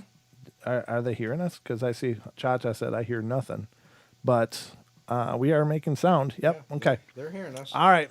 Just don't do that to me, Cha-Cha. You're scaring me. I've forgotten that mute function many times, so I'm mute challenged. As it turns out, ladies and gentlemen, I've learned that about myself. But we got more Bigfoot stories coming. Let me see. Did I go through all of these? Well, there's this. I wanted to read this one, though, because with all the wildfires, this isn't necessarily Bigfoot related, but it has to do with firefighters experiencing an unexplained phenomenon. And I don't know the nature of the story, so I'm reading it cold with you, which is the way I do all stories on the show. I don't pre-read anything, which sometimes shows, especially when it comes to pronunciations. I'm like, so my Midwestern palate is often challenged beyond its ability. So let's see what's going on with these firefighters, what they're experiencing exactly, because lots of wildfires going on right now. Hopefully they're getting better with the rains that have moved in, but I don't know how it's going. My prayers are going out to everybody dealing with them, though.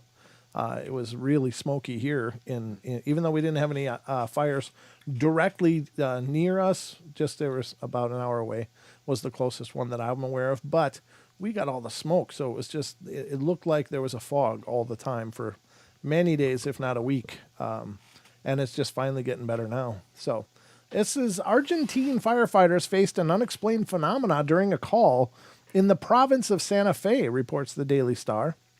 Which is the Daily Star decent news, or is that real flaky? I don't know. I don't know either. So I'm just reading it cold, like I said. So they came to extinguish the burning pastures of local farmers. The flames spread rapidly and could spread to the forest and buildings. The brigade, under the leadership of Herman Chekla, fought the fire for several hours. When the fire was extinguished in the middle of the burnt field, they found an untouched piece of land in the center, of which there was a monument to the dead girl. What? Oh, wow. Experts failed to establish the cause of the fire. However, according to them, such phenomena are not uncommon for the local climate. Herman, who has worked as a firefighter for more than 25 years, admitted that he had never encountered such a thing. I'm not a particularly religious person, but look at this field. The field is completely burnt, and everything around the shrine is intact. He said in surprise, and you can see the image right here, ladies and gentlemen, on the screen. If you're in, I'm going to give the link to Bam because he's hanging out in the TFR. So, yeah, it could be Bam. That could be. He's seeing 11:11 all the time. He's talking about.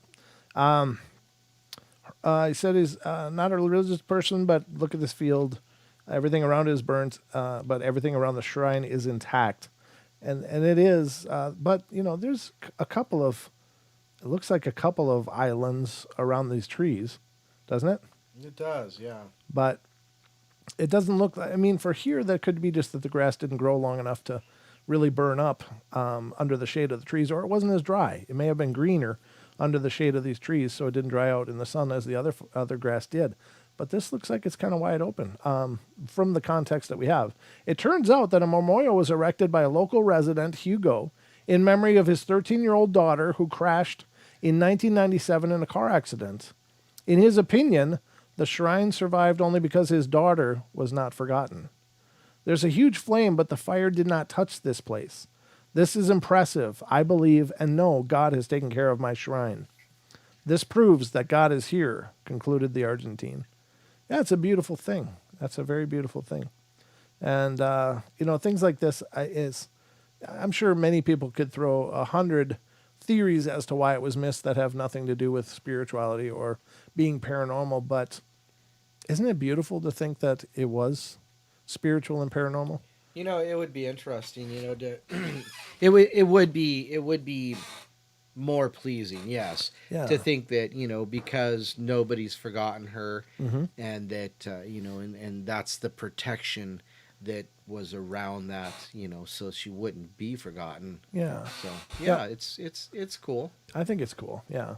I think it's a beautiful thing. So, and there again, ladies and gentlemen, that, some people that are skeptical just need to tear down these beliefs. Mm-hmm.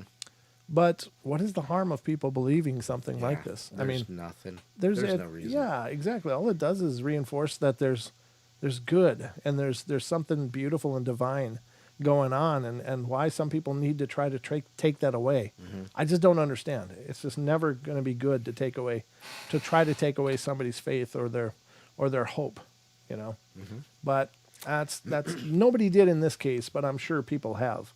And I'm sure that, people that have read this are like, BS. I can see it's fake, or whatever. But cool story. I think that's awesome. They just got clean. The sound got clean. Yeah, it just dropped off. Yeah, The water yeah. fell. The waterfall ran out of water. We're now in the drought, ladies and gentlemen. But very cool. I love those kind of stories. They make me feel happy and smiley. I already pulled that one up, didn't I? I didn't know that. Okay. Here's a story coming out of Russia. And apparently, Russian scientists claims Really? that about 200 Yetis are living in Siberia. Russian scientists, let me get this on screen. Sorry about that. Not that there's any images or anything. It's just, I don't know. It gives you guys something We to like look at. to share. We like to share, and this is from animalien.com as well. Russian scientist claims that scientific tests such as DNA checks prove hair samples from remote cave belong to human-like mammal unidentified to man. This is obviously translated, but a row has erupted in Russia Federation over a biological scientist's claim that some 200 Yeti live in a big area of southern Siberia. 200. 200, that's right. 200, and maybe growing. Might be 202. Scientist Valentin Sapunov has infuriated academics with his assertion that scientific tests, including DNA checks, found that hair samples from a remote cave belong to a human-like mammal unknown to man. Now he has gone further by claiming a population of 200 Yeti exist in the forested Kemerovo, Caucasia, and Altai regions of Siberia. The number allows them to effectively reproduce, said the academic from the Russian State Hydrometeorological University. That's All right. that's a mouthful. Could just say RSHM, but he claims that there have been no verified sightings of the Yeti because they have an acute sense of danger, reported the Siberian Times. But other Russian specialists are deeply unimpressed by Professor Sapunov's theories, claiming he has put his Bigfoot in it, with claims that there is DNA backing for the existence of the Yeti.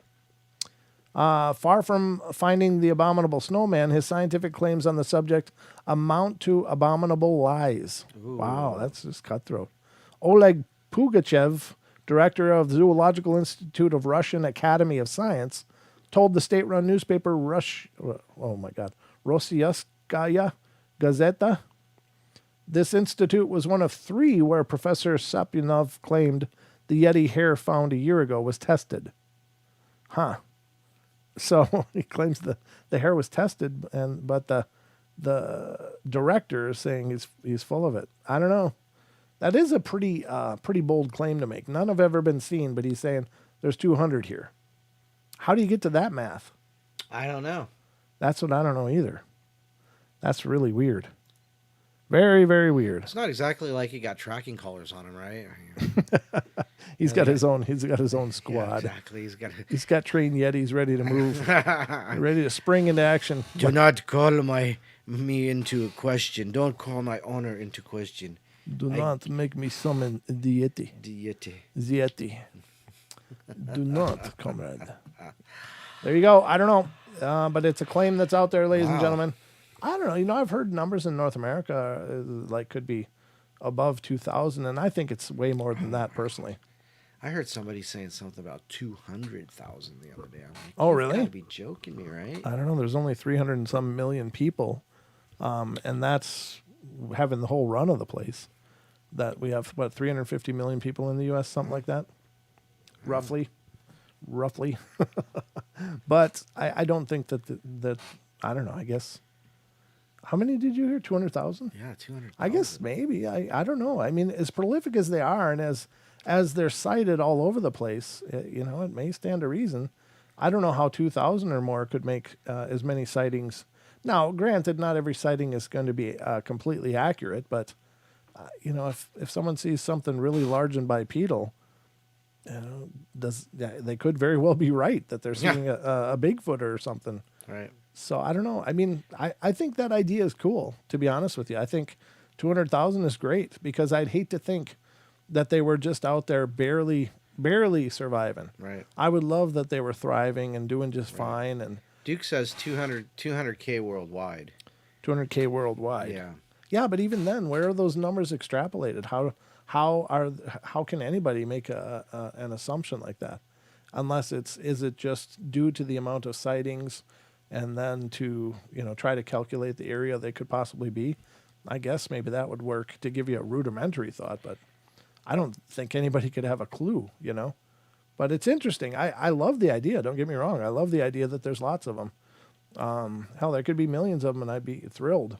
I just don't like the idea that they're just barely hanging on, like, they're like going the way of the dodo, but there's, they're really struggling, and we've made matters worse for them. Yeah, no doubt. That to me is the tough part. But I hope that's not the case. So, but that's a great article. It's full of supposition, but I don't know. Maybe he has a methodology for his number.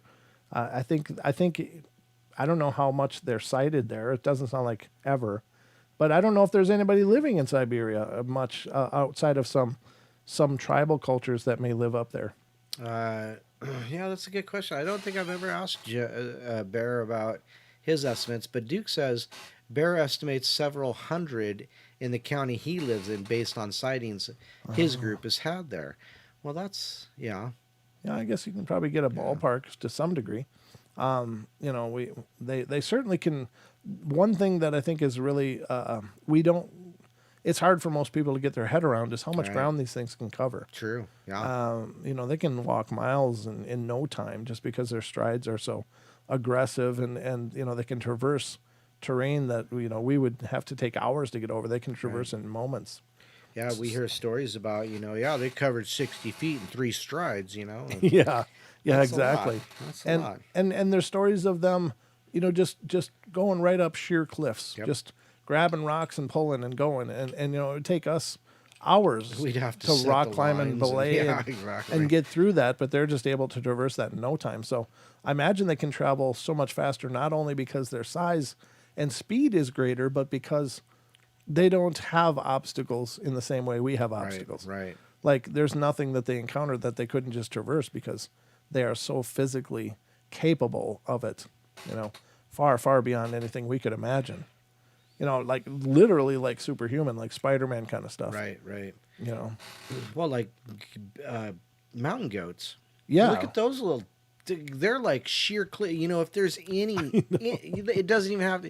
It could be backwards slanting, and those little things will climb up there. I saw a video of, that's a great point. Crazy. I saw a video of a mama bear, and I think they were black bears, as I recall, but a mama black bear and a cub, and she went right up this sheer cliff, just hanging on, pulling herself up, and this little cub went right up too, and she had to get up to the ledge and kind of wait, but he made it.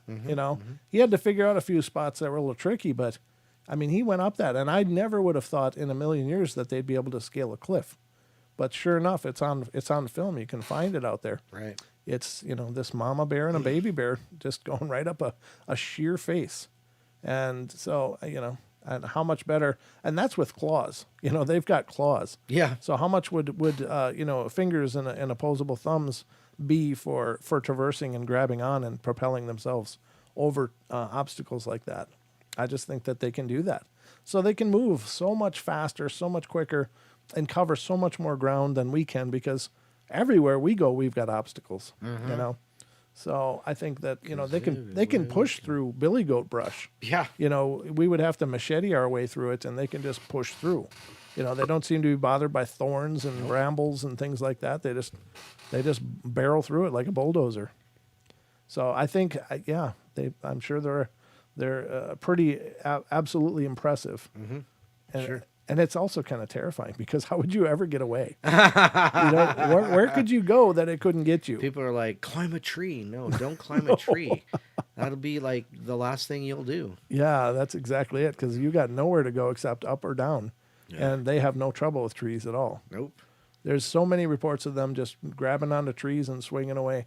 There was one report where this person, it was a foggy night, as I recall, and this person was walking along, and suddenly they were knocked down, and they kind of looked up, and they saw this huge ape figure towering over them, and they said the thing just looked at him and grunted, reached up and grabbed a branch, and pulled it itself up with one arm, grabbed another branch, and was gone, just like an orangutan. Just incredible, and if you think of the sheer strength, it's nothing for them to lift, 500, 600, 700 pounds. Right. And, the bigger they are, the stronger they are. So there you have it. That's another report coming to you. Why would anybody move from Montana to Washington? Did somebody? Yeah, moved out of Montana. Yeah, I don't know. Oh, Zuni? Is that what that is? It looks like it. Is that how you pronounce that? That's how I'd pronounce it. I hope that's right. But nice to see you. I haven't seen you here before, Zunis. Welcome to the show. Through a portal, Brent. Come on. That doesn't say portal. It says pottle. Oh, it's a pottle. It's Through a a pottle. pottle. I don't know what a pottle is. Orange tang. No. Yeah, well, a portal. Sure, that would be, yeah. Yep, I don't it know could be. why it's about that. There's that point too. There's many people have witnessed them doing things that Yeah, they should just not to be able to do. Wild things. Wild things.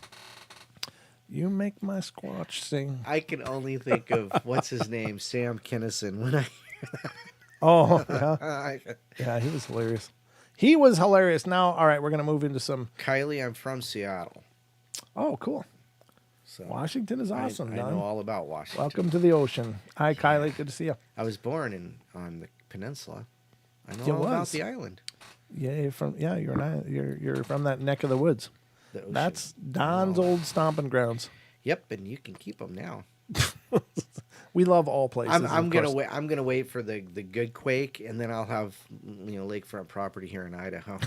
I'll be happy again Good soon. quake. What the hell's wrong with you, Don? Don, I'm gonna have to have a disclaimer. Don does not necessarily represent the opinions of the Paranormal Portal. I forgive my co-host, ladies and gentlemen, but he doesn't have a lot of love for Seattle area. No, not anymore. All right, so we're going to get some accounts from the BFRO, and it's reports posted since September 1st, 2020. Now, for those of you familiar with the BFRO, it's the Bigfoot Researchers Organization. I think it's founded by Matt Moneymaker of Finding Bigfoot fame. And it's been, it's a pretty good repository. I know the BFRO takes them on the chin in the Bigfoot community, but the reporting system at least is a good tool, because I think it's the first, maybe the first or one of the first repositories for people, giving them some place to go with this. It's like, you saw a Bigfoot, now what? Well, you can go to this site and record that. I've heard some blowback about the way they investigate the claims and stuff, and I can't speak to that. I don't know, but at least this information is out there, and I think it's wonderful for what it is. So, this report is coming from North Carolina, McDowell County, and it's from, it says 2016. That's not very new. Well, it's kind of new. It's in the last several years anyway, but let's read it. It's a Class A, so that means it was actually a sighting. So where the hell's the report? Okay, so it says on 8/8/2020. Oh, okay. I guess it is more recent. 8/8/2020, investigator Bill Hanna and I visited the home of witnesses, Howard Mace, and met with him and his wife, Ellen.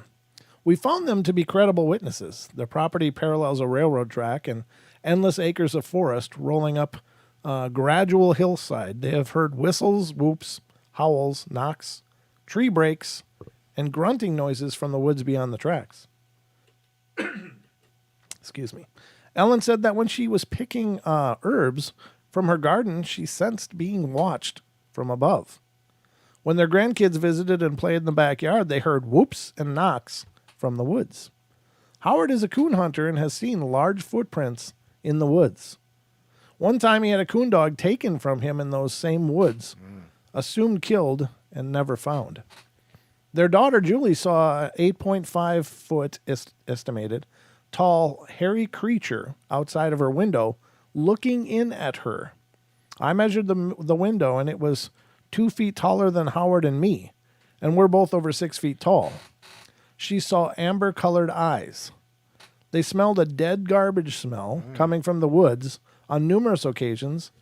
A Mexican family, neighbors, was preparing food outdoors at Christmas in 2019 and reported seeing a creature in the woods watching them. Okay, well that's pretty wild. That sounds like they got a lot going on there. So it was a sighting. And there it is again, peeking in the windows. That's a real common thing. Peeping Bigfoots. Peeping Bigfoots, yep. Peeping Patties. or Pauls. Maybe the Bigfoots are Pauls. The males are Pauls and the girls are Patties. I don't know. Just throwing it out there. But Peeping Pauls and Patties. yeah. Oh, but that is a common thing we hear all the time. And some pretty impressive pictures have been taken. And I don't know. I really think there might be something to them. But this person recorded or captured on film a few shots of a head peering in through his screen on his open window. And the nose is incredibly wide, like really wide for the face. And it doesn't look like it could be, just on face value, it doesn't look like it would be a human type of nose. But could it be prosthetics and makeup? Sure. Could be. And it's through a screen, so it's not real pristine. right. But you can clearly see the eyes. You can clearly see the nose. And you can see the scruff on the top of the head. It doesn't ever come up, as far as I saw, where you can see the mouth. But it's very impressive. And apparently this person has tons of encounters with this thing coming around their house, pounding on the house, throwing rocks, doing all kinds of mischievous things. So, apparently they like to watch what we're doing. We're like the big entertainment. So I believe it. I believe that they do that quite often. Here's another one from Missouri. This is Boone County. And these are the most recent reports on the BFRO. So this is a Class A from April 27th of 2014. Ooh, okay. That's still, I don't know, that's not real recent, but maybe, I don't know. But it says submitted by witness Richard Munson on Saturday, February 15th of 2020. So it's just been submitted recently. It's a 6:30 a.m. sighting by two hunters driving 100 yards south of Cooper's Landing. So it says, I have no problems posting this incident. It is what happened. Spring of 2014, South Boone County, Missouri, driving down River Road about 100 yards south of Cooper's Landing along the Missouri River. We were heading out early to turkey hunt in Harrisburg Conservation Area, and it was about 6:30 a.m., just getting light. I was driving with my brother-in-law sitting beside me. About 30 yards in front of us, a large being jumped out of the Missouri River onto the road. It was black and wet. My headlights reflected off of the fur. It jumped onto the road and jumped again up to the bluff. It was about 8 foot tall by the trees that were there by the river. We stopped and looked up the bluff to see or hear it moving, but nothing happened. The river level was high. I don't know what could swim in that torrents and driftwood rushing in it, but I'd never seen a wild animal like it. It moved very animated in its spring off the road up the bluff. I will never forget it. Also noticed my brother-in-law, he's a retired cop and does not want to comment because he says people will think he's crazy. And this people have not had any more sightings. So very powerful, though. That's pretty bizarre. So the water was high. It was flooding, apparently. So, and anybody familiar with rivers when they're flooded, the currents are absolutely dangerous. They are absolutely dangerous. I grew up on the Mississippi River, and the currents could be absolutely treacherous. Right. Especially when the water's high, because so much more water is running through the same areas, and it's pulling a lot more with it. Right. Lots of debris, lots of things. Fish stocks. That's the show, I guess, ladies and gentlemen. So Wow. we made it through, but I don't have much time. But I just want to say I love you all. Be good, be kind, be nice. Take care of each other. Help each other out. Find the magic in every day. And remember to laugh as much as you can. Don, anything? Good night. All right. Love you guys. Have a great night. And I'll be back tomorrow night with the night chairs. Good night, everybody. Okay. Wow, that came up quick. Truth Frequency Radio is your #1 source for news and information without the hate, hype, and